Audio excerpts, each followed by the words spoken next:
It's gut check time for the New York Giants as we take a look at a coach's words, a team's plan of action, injuries, and much more on today's LockedOn Giants episode coming your way next. You are Locked On Giants, your daily New York Giants podcast, part of the Locked On Podcast Network, your team every day.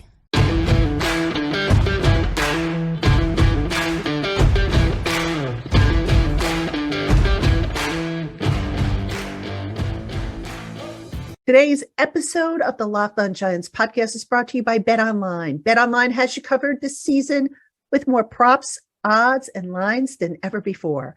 BetOnline, where the games start. Hello, New York Giant fans, and welcome to another edition of the LockedOn Giants podcast, part of the LockedOn Podcast family, your team every day. I'm Patricia Traina, your host. Happy Wednesday to everybody. We are in the middle of the week, the hump week of Philly week. Actually, it's the start of Philly week for the Giants because they get started with practice today, but it is Philly week and a big game coming up. And on today's LockedOn Giants podcast, we're going to talk about head coach Broan Daboll's words, or lack thereof words, I should say. Then we're going to talk a little bit about gut check time for this Giants team, specific to this game against the Philadelphia Eagles coming up on Sunday at MetLife Stadium. And then we'll wrap things up with a look at the injury situation, what we know about it as of this recording. And this recording is being made on Tuesday evening. So I'll tell you what I know, what I anticipate is going to happen, and how it potentially is going to affect Sunday's game. So full lineup on today's show. Happy to have you with us. Thank you for making us your first listen of the day, or if watching on YouTube, your first watch of the day. Let us get right into it. Now, I want to start off by talking about Coach Broan Daboll's words from his Monday press conference with the reporters, the conference done via Zoom. And Daboll was asked point blank, do you have confidence in the quarterback and in the offense and so on and so forth, and Mike Kafka?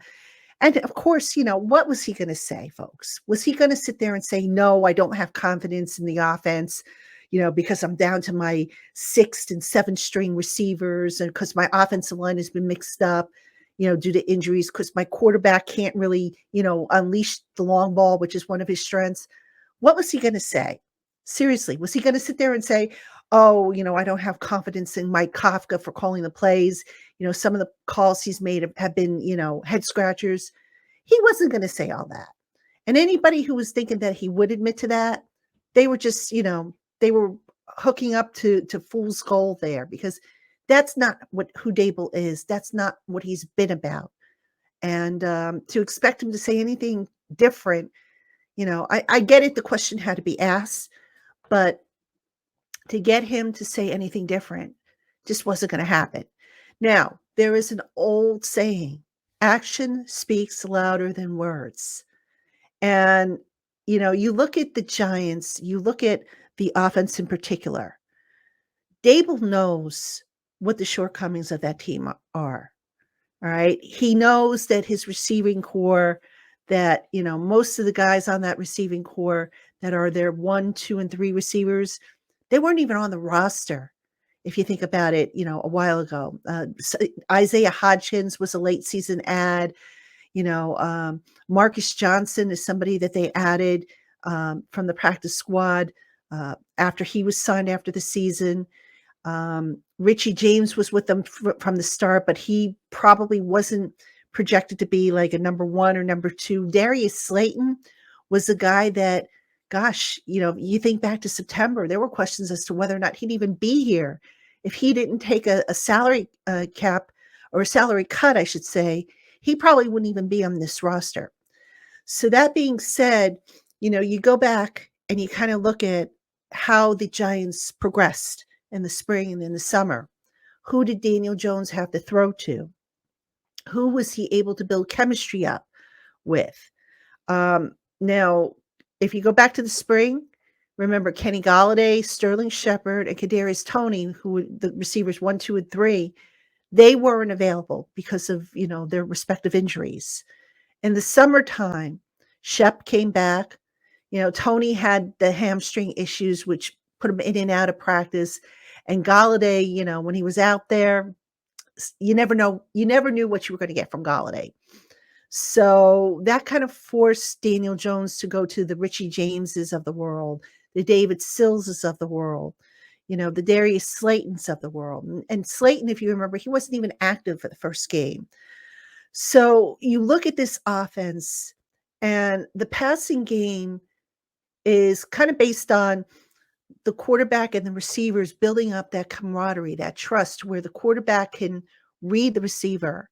Where is he going to be? Is he going to make his break at a certain point? What body language symbols is he going to give off to help the quarterback decide when to release the ball? So these are all little nuances that, just because of this rotation brought about by injury and performance, and in the case of Tony and the trade, Daniel Jones has never had an opportunity to really build that rapport with some of these guys. Now it's starting to come together with some of the guys. You look at Jones and Slayton. That rapport has kind of always been there. So the others, not so much so. So when we look at the passing game, and if you remember a while back, I said on this show that I thought the running game was going to have to carry this offense until the passing game kind of fell into place. Folks, that is still the case to this day. And I also said that if teams ever figured out how to stop the Giants' running game, they would be in trouble. That is the case to this day. I didn't want to be right on that one, but that has been the situation. So anyway, injuries have messed with chemistry, and not just with receivers. You could talk about the offensive line. You've got guys who have come in and out of the lineup. How many left guards have the Giants had? They started with Shane Lemieux, then it was Ben Bredesen, and then Joshua Zudu. Then most recently, I think Nick Gates went in there. I think Jack Anderson might have played left guard at one point. So they've had about 5 different left guards, 2 different centers that I know of. Glowinski's been consistent. Right tackle, Evan Neal missed time, so they've had a couple of different right tackles. Andrew Thomas has been consistent. That chemistry has been messed up. And, the offensive linemen, when I asked them about that, they all say the same thing. We're in this meetings together. We all, we get practice reps, so on and so forth. Okay, I get it. But here's the thing. Are they getting practice reps with each other, with the configuration that actually goes out there on Sunday?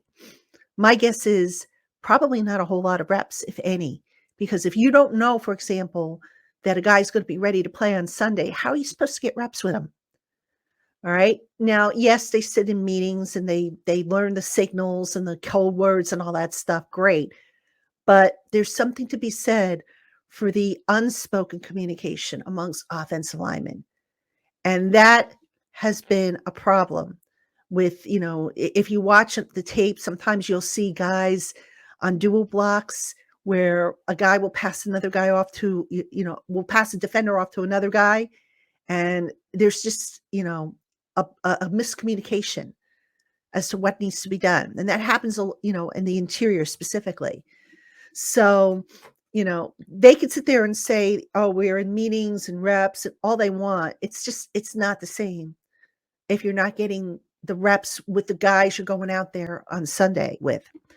And this also applies to the run blocking. People ask me, what's the biggest factor in the run blocking? What has happened with the run blocking? And I said it on yesterday's show, I had some stats for you. The second level blocking hasn't been very good. The Giants are ranked near the bottom of average yards at the second level, that per Football Outsiders. So if you're not getting clean blocks at the second level, then guess what? Your running back is going to be either stuffed or he's going to have a minimal gain. And your running game's just not going to be explosive. It's not going to produce 100 yards every time. And I think there was a stat where the Giants are more successful when they run for over 100 yards as a group, as opposed to when they don't. I think it has to do with wins and losses. I forget what the stat is, but I know they've lost more games when they haven't run for at least 100 yards versus when they have. So that's an important stat. Um, Pass rush is another thing I want to talk about with this team. The pass rush, when you just have one guy who's capable of disrupting on a consistent basis, teams are going to accommodate. I mean, they're going to adjust and they're going to compensate for that one guy. So, for example, Kayvon Thibodeau has been out there pretty much. Leonard Williams has missed some time with injuries. Thibodeau is a guy that he's starting to hit his stride, but in the beginning, teams were basically making him a non-factor. Now you add back Azeez Ojulari. Now it's a pick your poison type of deal. All right. If Leonard Williams can play, and we'll talk a little bit more about Leonard Williams a little later on in the show. Now you've got 3 legitimate pass rushers out there at minimum.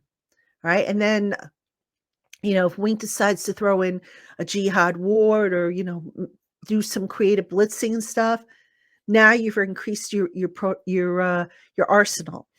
And if that pass rush can get to the quarterback, that will help the depleted secondary, which is another problem the Giants have had. So I talk about all this because the moral of the story here, folks, is the Giants, they've had injuries. And I know some of you are like, well, why don't they just solve the injury problem? If there was one answer, folks, I think they would have solved it. They're going to supposedly change the turf next year. Great. But what about the injuries that happen on grass, on the practice field? What about the illnesses that pop up that get reported as an injury, but aren't technically an injury? What about the injuries that take place outside of MetLife Stadium? There's got to be something in the conditioning aspect of it. What that is, I don't know. But I know that they're going to sit down and they're going to look at all that because every year this team just gets decimated by injuries and it affects the chemistry. And, look, if the team is not deep enough, and I think we can all agree that this team, not because, Joe Shane didn't try, he inherited a bad cap situation, but this team was not deep enough at certain spots. And when the injuries started coming, so too did the tough times. So get through the rest of the season, whether it's a playoff berth or not. And I still have my doubts as to whether or not they're going to actually hold on to a playoff spot. I hope they do, but I don't know if they necessarily have the firepower to cross the finish line. And just take a healthy cap situation next year and a healthy draft class, get some guys back off the injury list and just change stuff up to keep these guys on the field and get some more talent where you are lacking. That's what this team needs to do. And just to kind of wrap up my thoughts on this particular topic here, Daboll knows what he has. He knows what he doesn't have. He's not going to throw anybody under the bus, but actions speak louder than words. So when you don't see a whole lot of deep balls being thrown by Daniel Jones, probably that's a combination of, okay, the receivers maybe can't execute that particular type of, pass. Maybe the offensive line can't hold its block long enough for Daniel Jones to make that kind of pass. So there are reasons why we're seeing things or why we're not seeing things. And Daboll's not going to come out and say that. He's not going to say what the reasons are. Folks, I'd like to think we are all intelligent enough. We all watch the games. We can all draw our own conclusions. And those are the conclusions I've come to with regards to the offense and the state of the team in general. They're just lacking in certain areas right now to compensate for any losses. That will get better. I am fairly confident that will get better. All right, coming up, we're going to talk about gut check time for this Giant team as it pertains to the Philadelphia Eagles, who come into MetLife Stadium on Sunday. It is Philly week, usually a very interesting week, at least historically. It's always been a historically interesting week when the Eagles come to town to face the Giants. We're going to talk about that coming up. Today's Locked On Giants podcast is brought to you by Turo. Turo is the world's largest car sharing marketplace. With Turo, you can book any car you want, wherever you want it, from a community of local hosts. Browse a huge selection of vehicles for just about any occasion or budget across the US, UK, Canada, and coming soon to Australia. Whether you're looking for a luxury car for a special event or something to get you from point A to point B, or maybe you just want to test drive a particular model before making an investment, Turo's wide selection can deliver. And speaking of delivery, many Turo hosts can even deliver the car right to you. Every trip is backed by liability insurance. Terms and conditions and exclusions apply. Forget boring car rentals and find your drive at Turo.com. Hey, Giant fans, thanks so much for making the Locked On Giants podcast your first listen today. For your second listen, check out Locked On Sports Today. From the games that matter the most to the biggest stories in sports, go beyond the scoreboard and behind the scenes with local experts and insights only Locked On can provide. Locked On Sports Today, available on this app, YouTube, and wherever you get your podcasts. All right, Giant fans, welcome back to the Locked On Giants podcast. It is a Wednesday show, December 7th. It is Philly week, always an interesting week. And I am Patricia Traynor, your host. Tomorrow on the Locked On Giants podcast, I'll have Gino Camilleri, co-host of Locked On Eagles. Gino and I usually do a pretty good show every year. He does the crossover with me. So tomorrow's show should be interesting, to say the least. No bitterness there between me and Gino. We're good buddies. So, got to keep it real here at the Locked On Podcast Network. All right. In this segment, I want to talk about gut check time for this New York Giants team. Now, I'm going to go back to last week. The Giants, as we all know, tied the Washington Commanders 2020. Not a loss. It's not a win. It's a tie. But the mood in the locker room after the game was very deflated. It was almost as though, the feeling was, gee, we went through this whole week of preparation. We went through 70 minutes of football, and we have nothing to show for it. And I can understand that frustration. It's like when you put your heart and soul into something, and then you have nothing to show for it at the end of it. It can be deflating. And I would say at this point, one of my biggest concerns with this team is how will they respond coming off that tie? To come off of a loss is one thing. I've seen this team come off of a loss this year saying, oh, we didn't make enough plays. We did this to ourselves. And they get kind of angry about it. And then they kind of try and do something about it. Little different feeling I got, after last week's game. So the first thing I want to see from this Giant team is, how do they respond? How do they rebound? How are they going to practice this week? Are they going to practice with energy, or are they going to go through the motions? They better practice with energy, because they still have their control in their destiny. All right. They still have control of their destiny.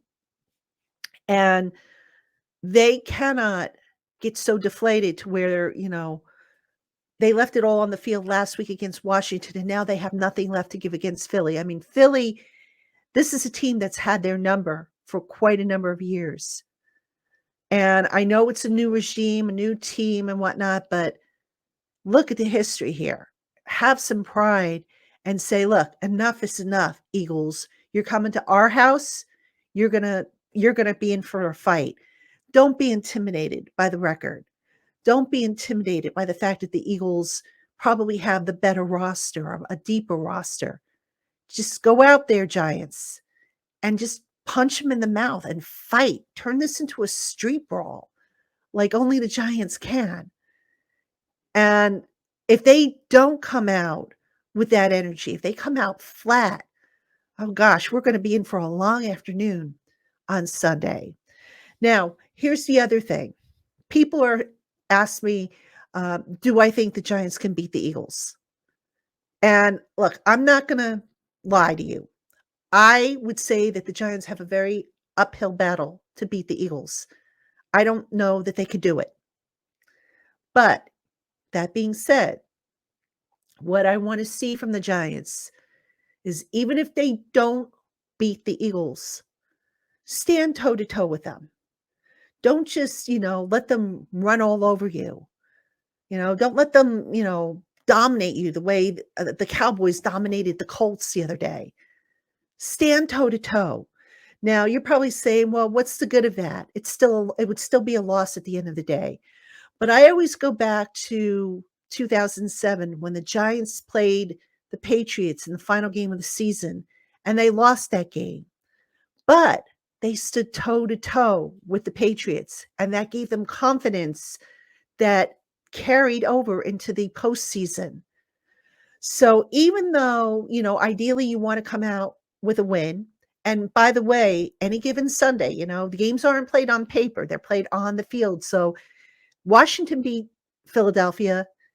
The Giants could conceivably beat Philadelphia. It's obvious not the odds aren't obviously high, but you can't say that it's out of the question. But stand toe to toe with them. Sometimes the jolt of knowing that you're standing toe to toe with one of the best teams in the league, and the Eagles they're up there. Let's give them the credit that they deserve. Sometimes that jolt can work wonders for the rest of the campaign. And here's the thing now. The Giants, after that, they have a big rematch against Washington on Sunday night. Yeah, I'm not a fan of Sunday night football or night games in general, but it's a big rematch. Then, because of that game being flexed into Sunday night, the Giants now have a little shorter work week the following week because I believe they play Minnesota on Saturday. So you want to get on a roll. You want to get yourself right. You want to get that confidence up so that you can finish the season strong. The Giants, as I see it, if they can get another 3 wins, I think they'll be in the playoffs regardless. 2 wins, I think, is calling it close. I really do because, Washington's nipping at their heels, as is Seattle. So I'd like to see at least 3 wins. Do I think they can happen? Well, they should, if you look at the rest of the schedule, they got Philly twice. If they could somehow split with Philly, I'd be happy. I don't know that will happen, though. I think they should be able to get the Colts. I think they should be able to keep it close, if not top the Commanders. And Minnesota, that would be my toss-up there. That one would be, I think, a win that maybe if you were putting money down, maybe you would consider that game. So 3 wins out of these last 5, I think, are doable. Going to be an uphill battle, but it's definitely something that's doable.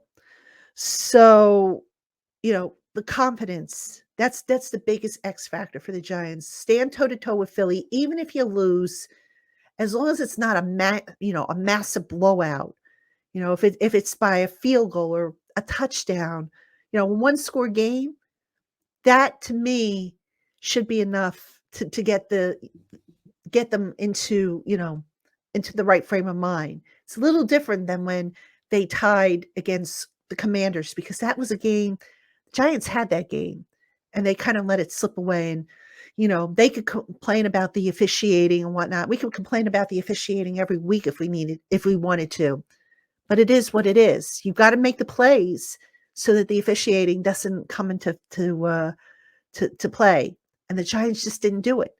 The drop pass by Slayton. I mean, the penalty by Feliciano, the missed field goal at the end there. The inability to get 5 yards closer. I mean, you name it. There were any number of opportunities where the Giants could have put themselves in position to win, and they didn't. Just play toe-to-toe with the Eagles. Regain your confidence. Regain your swagger. Regain your faith in what you're doing.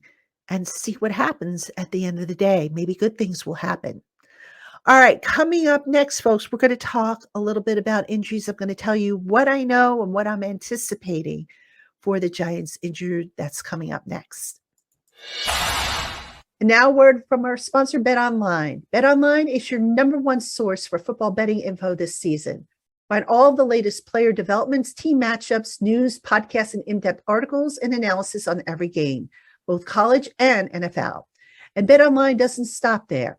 It's your continued source for all your sports wagering information with live betting and up-to-the-minute scores for every sport. BetOnline is the fastest and easiest way to check in on all your favorite games and events, including the NBA, NHL, MMA, boxing, and golf. Head to BetOnline today or use your mobile device to learn more. BetOnline, where the games start. Welcome back, everybody, to the LockedOn Giants podcast. I'm your host, Patricia Traina, and in this segment, I'm going to tell you what I know at this point about the Giants injury situation, what I am anticipating, and the one injury that I'm really concerned with. And actually, I'm concerned about all of them, but there's one in particular that I'm concerned with. So the obvious ones that I get asked about a lot, Adoree Jackson and Xavier McKinney. What is the status with them? My guess at this point, and again, as a reminder, I'm taping this on Tuesday night. I have not seen the Giants injury report. The hope is that Adoree is going to be limited this week. Start getting him back into the fold, if you will. If he can go and be limited and start working his way back up to full strength, I think there is a good possibility he could be ready for Washington. I don't know that he'll be ready this week, which would be kind of a shame considering the Eagles receivers. But, if you go with the mindset that the Giants are probably not going to beat the Eagles and that the Washington games may be a little bit more important in that, Washington is nipping at their heels, whereas the Giants and the Eagles, there's a lot of separation between them. You probably want to have Jackson back for the Washington game at the very minimum. If you get him back for Philly, great, but Washington should be the target, I think. Xavier McKinney, now this is an interesting one. I have heard mixed opinions on whether or not he's going to be back. And Daboll, in his conversation with the media on Monday, was asked if putting a club on McKinney's, broken hand was an option.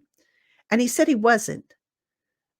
Now, that to me, maybe I'm just reading in between the lines and maybe I'm interpreting this all, the wrong way. But a club you would think would protect the hand pretty well if it was, stable enough. But even if you put the hand in a club, there's still going to be contact. There's still going to be, hits and stuff. And it just makes me wonder if that hand is stable enough at this point to where they just don't want to risk any kind of contact that would potentially mess up the surgery or the pins or whatever it is he's got in his hand to heal everything up.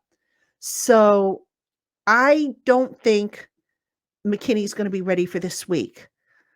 Will he be ready for next week?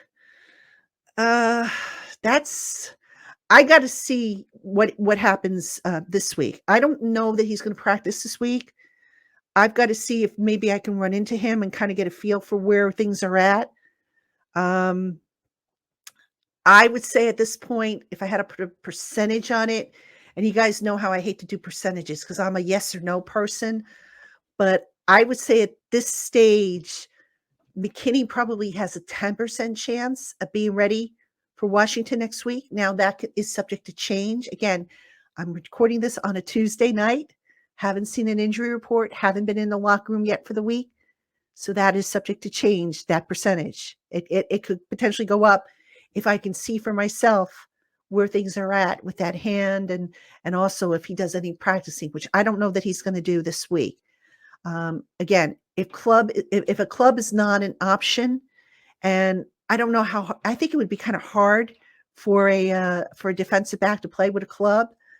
If that's not an option, then I would say probably at least, I would think Washington is a long shot at this point, but that is subject to change. The other injury a lot of people ask me about is Ben Bredeson. And I think Bredeson's return from IR is going to depend on what happens with Joshua Ezeudu, who has the neck injury. If Ezeudu is getting better, then Bredeson, I think they'll just, they'll go. I think they can go another week with him, another week or two maybe, before they have to make a decision with him. If Ezeudu's neck is such that they feel they have to shut him down to be on the safe side, then I could see that move being made. So that's where I kind of see that with the offensive line. The injury that I'm concerned about is that to Leonard Williams. Now, Leonard Williams left last week's game with a neck injury. I think it was in the third quarter he left the game. He was spotted on the sideline on the trainer's table. They were working his neck, massaging it, manipulating it, doing all kinds of things to try and get him back on his feet. And I don't think he returned to the game.